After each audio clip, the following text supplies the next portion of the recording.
উৎসবমুখর পরিবেশে ব্রাডফোর্ড সিটির কিতলি টাউনের একটি অভিজাত রেস্টুরেন্টে অনুষ্ঠিত হলো মেয়র চ্যারিটি ডিনার। এই চ্যারিটি ডিনারের উত্তোলিত অর্থ দুটি চ্যারিটি সংস্থায় বিতরণ করা হবে বলে জানিয়েছেন আয়োজকরা।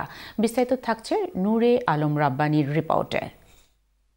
অত্যন্ত সুন্দর ও উৎসবমুখর পরিবেশে ব্রাডফোর্ড সিটির কিতলি শহরে কিতলি টাউন মেয়র চ্যারিটি ডিনার অনুষ্ঠিত হলো কিতলি টাউনের স্থানীয় একটি অভিজাত রেস্টুরেন্টে। চ্যারিটি নাইটে বাংলাদেশি কমিউনিটির লোকজন সহ বিভিন্ন কমিউনিটির লোকজনদেরও উপস্থিতি ঘটে। Keighley Town Council mayor councillor Chris Hurd ও কাউন্সিলর আব্দুল শহীদ আগত লোকজনদেরও স্বাগত জানান। কাউন্সিলর আব্দুল শহীদের অক্লান্ত পরিশ্রম ও বালতি হাউস রেস্টুরেন্টের সহযোগিতায় আয়োজিত এই চ্যারিটি ডিনারে উত্তোলিত অর্থ সু রাইডার ম্যানরল্যান্ডস ও ব্যাটন অফ হোপ এই দুইটি চ্যারিটি প্রতিষ্ঠানে দান করা হবে বলে জানিয়েছেন আয়োজকেরা। We have selected as the mayor, which is the Baton of Hope and the Manorlands charity. This evening we've had a lovely evening at the Balti House.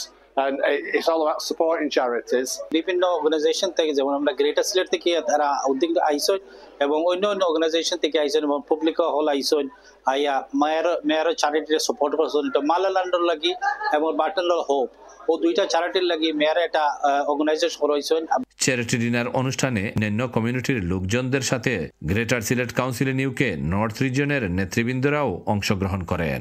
Thank you very much Keighley Town Council, specially thanks councillor Abdul Shahid বাইরে আজকে যে charity আমরা Greater Sylhet North রিজিয়নের invitation দিছেন। People supporting the charity, two different charity লাগি তুলইছে আজকে পয়সা। Councillor Mohammad Abdul শহীদ ভাই তার আমন্ত্রণে আমরা গ্রেটার সিলেট নর্থ রিজিয়নের পক্ষ থেকে আমরা আইছি। আমরা আসলে খুব সম্মানিত বোধ করলাম আজকে আমরা ইনভাইট করার কারণে। Noore Alam Rabbani, Channel S News, Keighley, Bradford.